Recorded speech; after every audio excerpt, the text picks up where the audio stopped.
Ok les gars, nouvelle vidéo, on est mercredi 16 juillet 2025. C'est ma première journée de trading de la semaine, je vais vous montrer pourquoi en regardant le calendrier économique. Ok, donc le lundi on trade jamais, c'est toujours la journée qui nous donne du contexte. Ensuite mardi, les CPI, pareil, on trade pas. Aujourd'hui, aucune news dérangeante, donc on trade. Demain on trade aussi, et vendredi, on verra en fonction du profil de la semaine, c'est pas sûr. Alors, justement au niveau de la semaine, qu'est-ce qu'on a eu? Hop. On a eu une consolidation le lundi. Ensuite le mardi, juste avant la news, on a eu une manipulation haussière. On a eu ensuite le CPI, grosse impulsion baissière, puis un retracement jusqu'à maintenant en fait.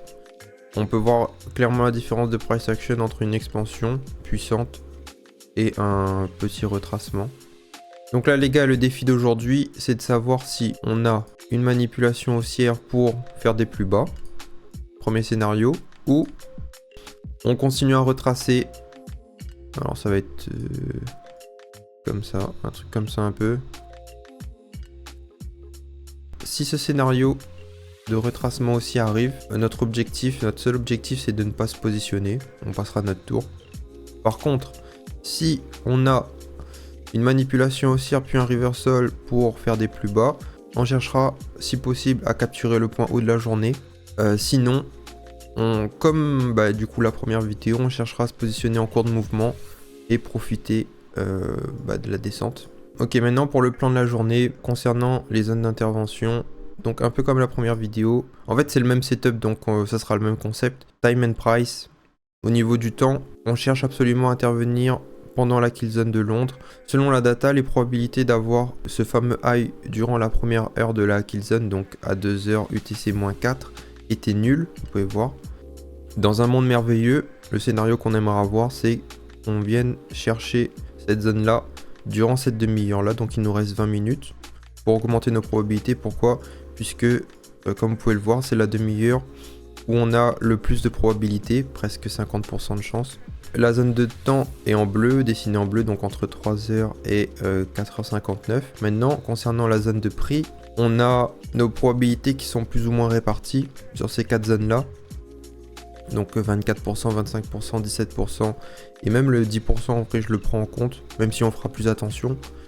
Donc ces probabilités sont représentées via cette zone marron. Donc quand on croise les deux zones, on obtient cette zone d'intervention. Donc je vais la tracer si vous voulez. Ensuite ce qui est intéressant, c'est qu'on tombe sur une FVG. Ici. Ok, FVG. Et concernant le market profile, cette FVG ici est représentée par une single print. Donc ça augmente encore un peu plus la pertinence de cette zone d'intérêt. Donc ouais, le scénario parfait, ça serait une continuation durant cette demi-heure là. On marque un point haut, j'observe un reversal, on arrive à se positionner et on irait faire des plus bas. En premier lieu, on aurait cette target là, le lot de la veille. Pourquoi? Puisqu'on aurait 55% de chance de venir récupérer le lot de mardi aujourd'hui. C'est clairement la target clé de la journée. Pour intervenir à Londres, j'attendrai absolument un reversal dans cette zone là. Si par contre je vois que le prix se retourne avant, exactement comme ce qui s'est passé durant la première vidéo, j'hésiterai pas à me positionner plus tard, mais pour l'instant c'est pas une zone suffisamment high probability pour que je puisse rentrer, donc on va attendre les gars et on se retrouve tout à l'heure. Ok les gars, petit update, le prix s'est retourné juste avant notre zone, encore une fois. Ça devient un peu fatigant. Là, avec le price action actuel, je pense qu'on a bien le high de la journée qui est ici. Sauf que selon moi, c'est pas assez intéressant de se placer maintenant. En tout cas, à ce prix-là. J'aimerais qu'il remonte un peu plus. Avec ce setup-là, j'aimerais ne pas risquer plus de 15 ticks. Donc ouais, donc ça serait idéalement cette position-là.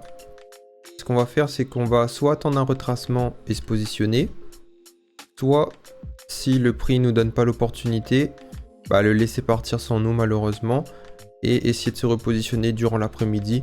Mais là actuellement, le ratio probabilité risque est pas suffisamment intéressant selon moi, donc je préfère m'abstenir. Donc je vous tiens au courant. Par contre les gars, j'ai commencé à me positionner sur le challenge. Puisque on peut se permettre de prendre plus de risques. Je superposerai ma position. L'objectif c'est de clôturer ce challenge aujourd'hui. Pour l'instant il n'y a qu'un contrat.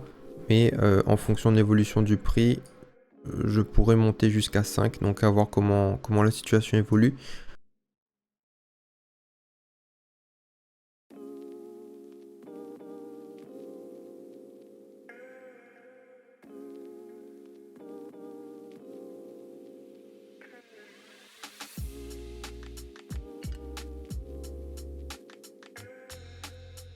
On a short. Ok, donc là on va placer notre SL sur le high au niveau des 1,1676. 1,1676,5. Ok. Toc, je vais... Ah, j'ai oublié d'entrer sur le top step. Sell market. Donc, sur le top step, on risque 93 $ sur cette position. Ok, donc on est bien rentré. On est à moins 6 $ sur les comptes, donc ça c'est parfait. Sur le top step, on est rentré un petit peu plus haut, donc c'est bon aussi. Et sur celui-là, ouais, en vrai, frérot, Order barbe, hein, filled. tu connais. Order filled. Donc tout est bon les gars, on a bombardé sur le challenge, on s'est bien positionné sur le top step, enfin sur le funded, et sur les 5 comptes aussi funded, on s'est bien positionné.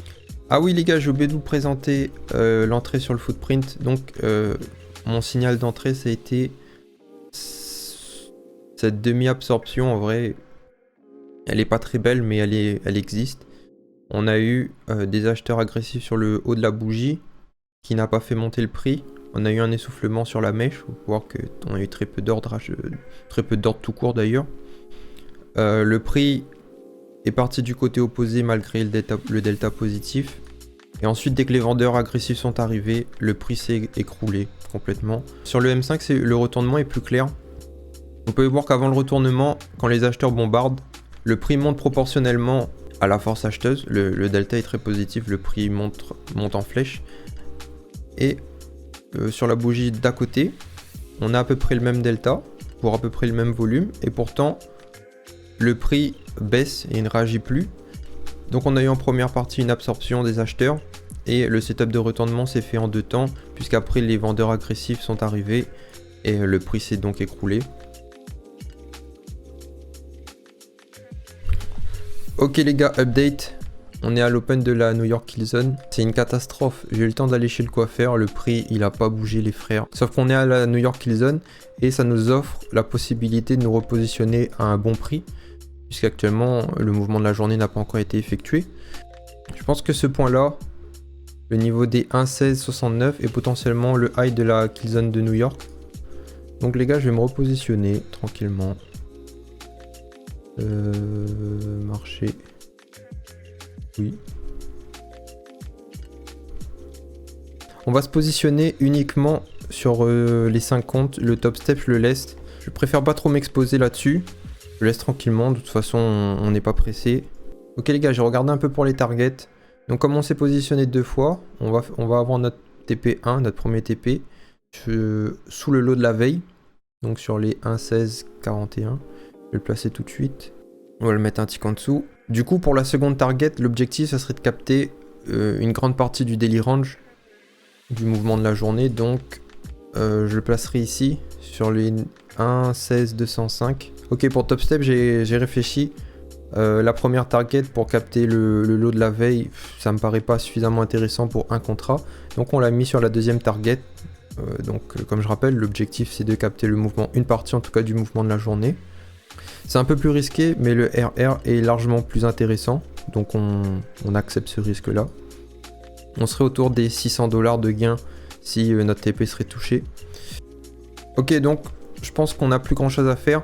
Il faudra attendre la news d'ici 1 heure. Je pense que c'est ce qui va débloquer la situation. En bien ou en moins bien, on verra. Ok les gars, petit update. Il me semble que ça sent bon pour nous, les frères. On arrive à notre première target. Je vous avoue les gars, ça m'arrangerait si on touche notre premier TP avant la news qui est dans 10 minutes.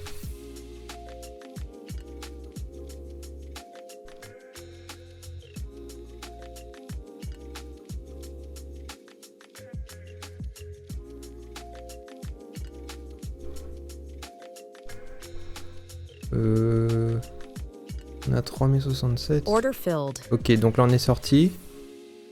3000. Ok, parfait. Donc sur le challenge, c'est bon.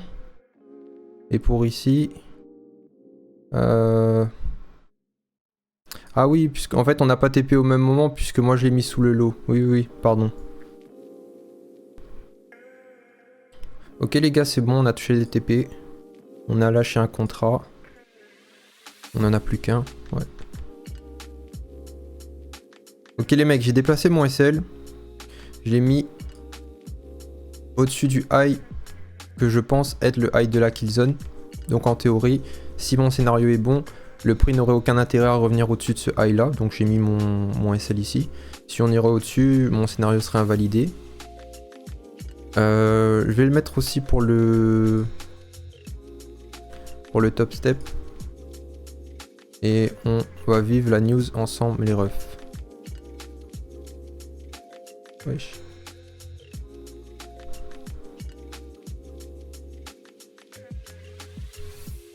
Ok. Ça fait chier. Je vais le mettre là-dessus, ça va être plus visuel.